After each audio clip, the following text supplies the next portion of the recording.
elections group representing officials from both parties in all 50 states is expressing worry that the post office under Trump-appointed Postmaster General DeJoy will not be able to handle the upcoming election. Now, this is very serious. Now, the National Association of State Elections Directors sent a letter to DeJoy expressing concerns about the USPS's ability to deliver mail-in ballots in order to comply with several new restrictions that were put in place by Republicans. So these restrictions, kind of concerning with what's been going on with the post office as of late. Now, the letter notes that over the last year, they've made numerous inquiries about the slow processing at facilities, the training of workers, as well as lost mail. The group says they've made repeated complaints to senior post office officials, but, quote, we have not seen improvements or concerted efforts to remediate our concerns. Now, the group notes that there are specific policies on handling election mail, and many of the 600,000 employees never received training and have no awareness of what those rules even are. Now, they also note that in many states, local election officials are receiving timely postmarked ballots well after Election Day, which would disqualify them. They also note that ballots continue to get returned to the post office in large numbers as, quote, undeliverable, even though the residents at that address have not moved. So that is disastrous and very, very concerning if you care about democracy, if you care about, elections being able to be decided fairly and everyone getting their chance to vote who actually voted. So now, Republicans, as I mentioned, they put in strict new rules that must be complied with on the timeliness of ballots being received and counted. If the ballots are late due to the post office not delivering them in time or losing them, well, you know what's going to happen to the ballots. They're going to get tossed out. Those votes are not going to count, and that will absolutely impact this election.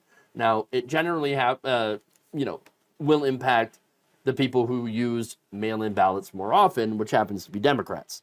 I think that's the point, though. Everybody who's been paying attention knows that Donald Trump and the Republican Party are not exactly in favor of mail-in ballots, simply because it's used more by Democrats than it is Republicans. Now, it used to not be a controversial or partisan issue. Republicans used to use mail-in ballots too.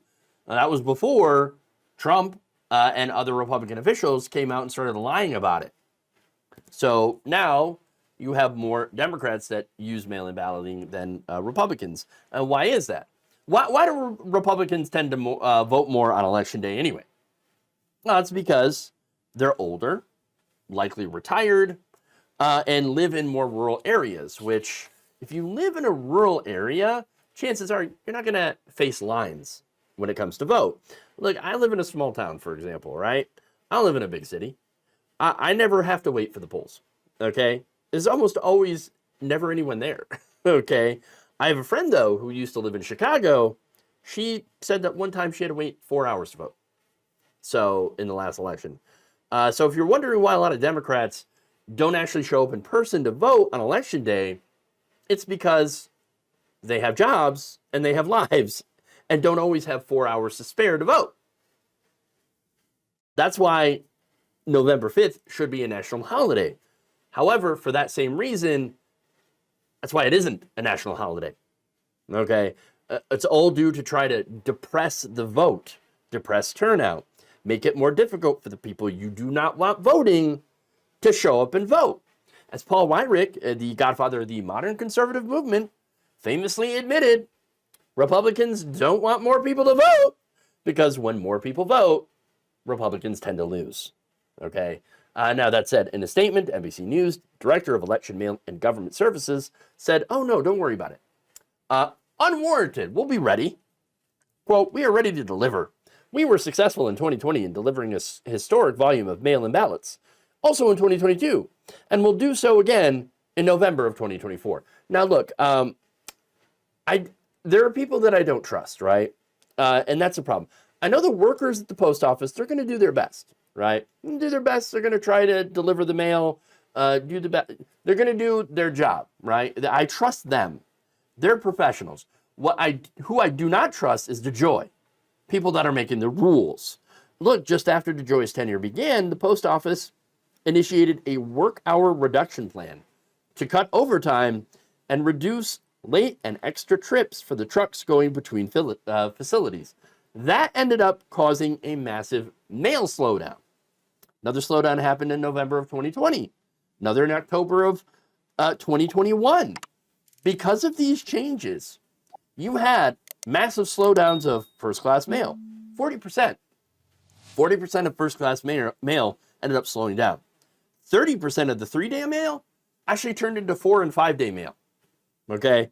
And all of this was by design, allowing the Postal Service to cut costs by switching from air transportation to ground for long-distance mail. So, yes, it slows things down. They also ended evening mail collection. They got rid of many of their sorting machines and did all sorts of other cost-saving measures which inevitably slowed down the mail and actually made it, less, you can't count on it as much as you could before. I believe that's all by design because there is one piece of mail that actually never slowed down. You know what that is? Marketing mail. Gee, I wonder why. So, yeah, I think it is absolutely deliberate. First, slapping these rules on there and, of course, bogging down the post office with all of the debt in the first place to then necessitate these cost-saving measures, okay? Remember, this is Republicans that made the post office pay pensions well in advance of when they're actually supposed to pay them out. And so then when they would actually need them, putting them into a massive deficit because they don't get federal funding. They don't get any money. All of their funding mainly comes from selling like stamps. So putting them behind in such a giant financial hole is just one step in their plan to dismantle the post office and privatize it. And ultimately, that is the goal of people like DeJoy. Now, you might be wondering then, wait, Joe Biden's president, why is DeJoy still there? If he's such a danger to the post office, doesn't Joe Biden care? The problem is Joe Biden can't really fire him. The board of governors at the post office is the only body that can actually fire DeJoy. And of the 11 board members, 9 of them are presidentially appointed governors. 1 is the postmaster general, and 1 is the deputy postmaster general. So the president can appoint the governors who can then decide to fire DeJoy and bring in someone else. Now, there's a problem, though, right? And that is one party cannot have more governors on the post office board than the other. Now, President Biden has actually made 2 nominations to the board and renominated someone else. So he's nominated Marty Walsh and Val Demings, so both Democrats. Now, unfortunately, the board right now currently has 4 Republicans. That includes DeJoy and 3 Democrats, 2 independents, including the deputy postmaster and the governor vice chair. So now you have Republicans that currently outnumber Democrats on the board, 2 independents. And so, yes, Joe Biden has nominated Democrats to serve on that board, but again, they need to be approved and put on the board. So basically right now, with that, we're stuck with Louis DeJoy, with a very consequential election coming up. So that's disastrous. So what would I suggest? If you can, vote in person, right?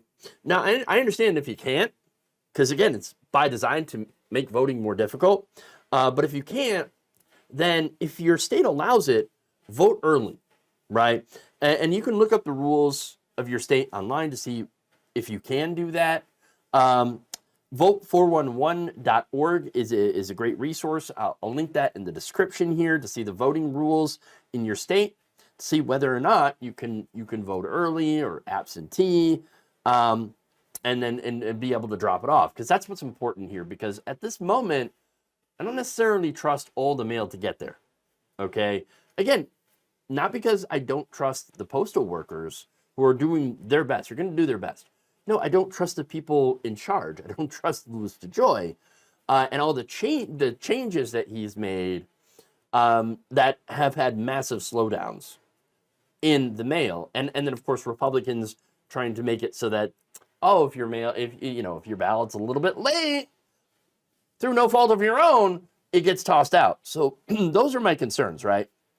And there, by the way, there are other resources to see the rules in your state, but I'm just telling you, do your research to make sure that your vote counts, because this is incredibly important. Okay, and I'll add that, end this by saying that if your vote didn't matter so much, people wouldn't be trying so hard to try to take it from you.